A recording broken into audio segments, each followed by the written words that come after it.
Greetings, people of Earth. Welcome back. My name is Jax, and no offense, but that shirt you're wearing is not good.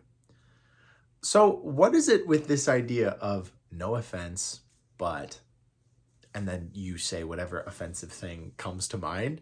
There is this weird ability on the internet that as long as you say no offense at the beginning of a statement, people aren't allowed to take it seriously. They're not allowed to get offended by it. They can't interpret what you're saying as a serious critique. They can't undermine the whatever you've said. They can't debate that because you said no offense. You didn't mean to hurt anyone's feelings, but it just does.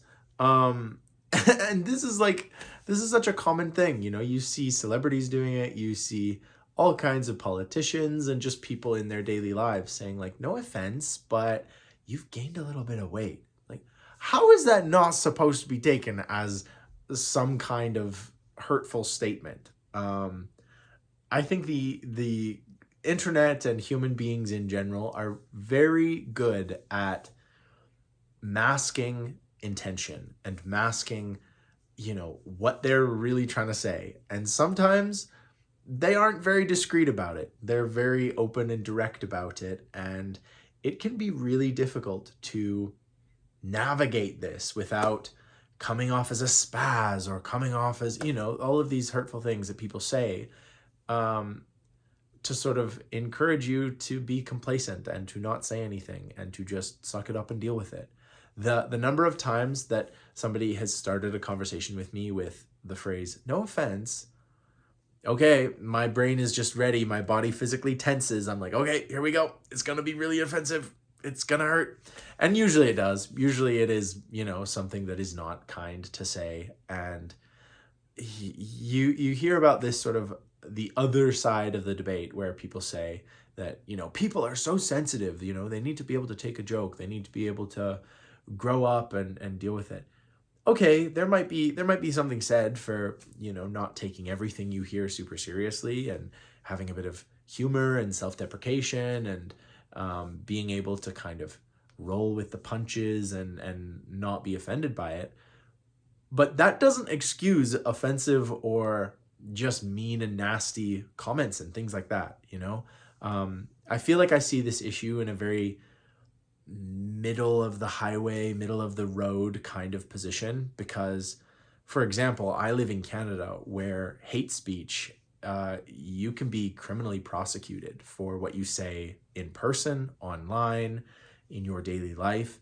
And I gotta say, I fall a lot more on the whole freedom of speech. I want to know who the offensive and the rude people are. I don't want them to be forced to hide underground. And I don't agree with any kind of limit on what people can say. That being said, I would really hope that people would lead with compassion and be a little more responsible with the way they speak and the way they word things. So I fall in the middle of this debate, whether we need to protect people from being offended. No, you can't stop people from taking offense to things. I mean, I'm sure many of the videos I've made, people have taken real offense to. And I'm sorry you took offense for it. I'm not sorry for the things I've said. If I directly apologize to you guys, then yeah, I'm sorry for what I've said. But I'm not sad or upset that you took offense to something. And you shouldn't do the same thing.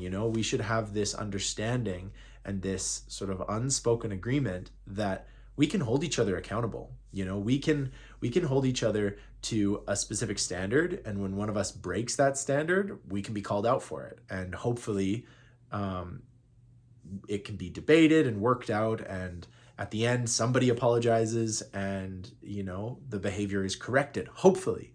But at the same time, having some kind of institution, whether it's a social media site or a government or whatever it is, limiting what you can and can't say, I think it should come from within the people. It should come within your own conscience. If you've said something, no offense, but if you've said something that's offensive, own up to it, apologize, and hopefully move on with better behavior in the future, because that's a fact.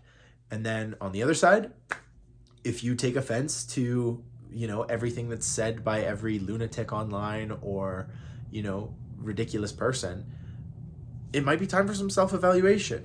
When I first started the social media stuff, I took a lot of offense to people who would make fun of the shape of my nose, or, make fun of my voice, or how I looked, or, the way my hair is shaped. I would take a lot of offense and be hurt by these things. And then I realized it doesn't have anything to do with me. I am taking offense for stuff that just doesn't matter. And it's my problem. It's not theirs. I mean, somebody who says a hurtful comment online, I think it says a lot more about them than what the comment actually says. And I think realizing that and coming to this discourse and this conversation about no offense with a little bit of wisdom and foresight, and realizing like there are people who are going to be upset at literally everything everyone does all the time.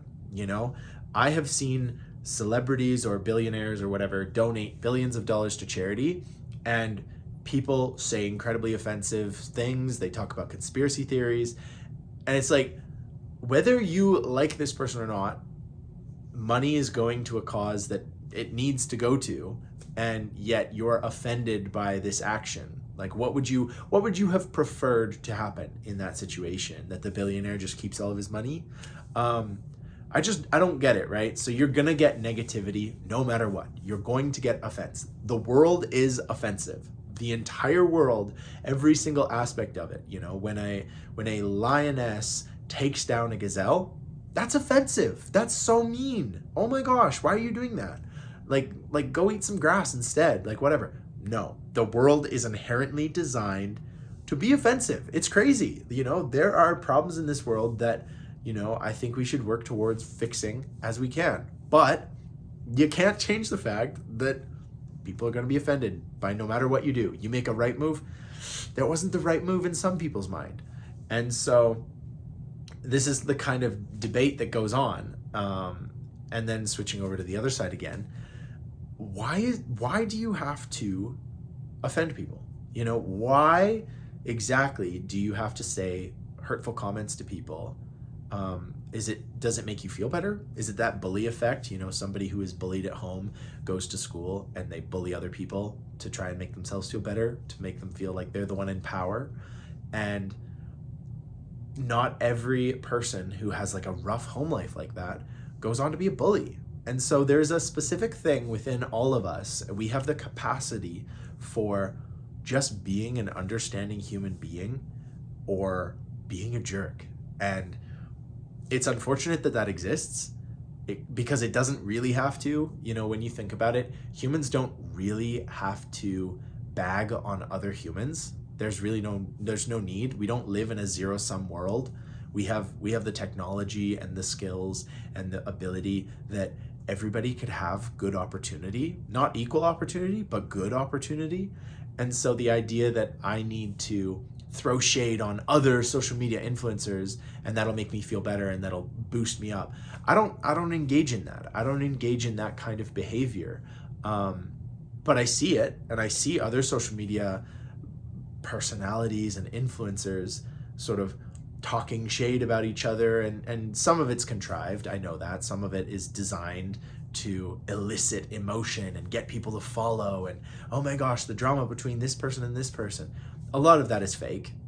I've known people who have told me it's fake. A lot of these discourses about this person, attacked this person, it's fake. A huge amount of it. Don't be in an illusion about the contrived nature of many of these things. And for some reason, we as humans enjoy that. We're kind of drawn to that offense. We're drawn to the drama, which is unfortunate because, like I said before, it's not really needed. It's not required. So I hope this video is a bit of an explanation of both sides of this argument. The idea of no offense, but you're kind of a jerk. Why do you need to say that? But also, to the person who's just been told that they're a jerk, don't react. Don't respond. You don't need to prove them. You prove them wrong every single day by the way you act. And that is this dichotomy. Like, it takes two to tango. It takes two to be offended. It takes the speaker and the receiver. If the listener is just not interested and doesn't care about what the speaker is going to say, the speaker will go off and do something else. But hopefully the speaker can also analyze why they needed to say this hurtful thing. Why do you need to be offensive? You know, if there's a political debate, debate it. If there's a difference in religion or opinion, go for it.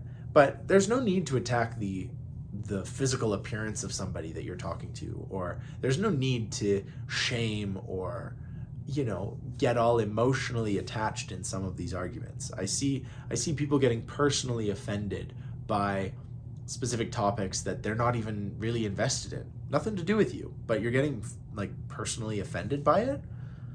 I think that says a lot more about you than it does about the person who said the thing that made you upset. So I don't know. I take a very even ground on this thing, and I try and look at stuff objectively, which I believe is possible. So I'd love to know your thoughts on it. What do you think? Do you think this whole idea of no offense, but is just kind of overrated or childish? Have you outgrown it? Have you found ways to cope with it? Let me know. So thank you so much. I hope you didn't take offense to anything I said in the video. If you did, let me know. You know, YouTube comments, famous for offense. But honestly, my YouTube comments are awesome. You guys always hit the nail on the head. So thank you so much for watching. I hope you have a beautiful day, month, year, century, whatever you're having. I hope it's amazing. And as always, guys, I will talk to you tomorrow.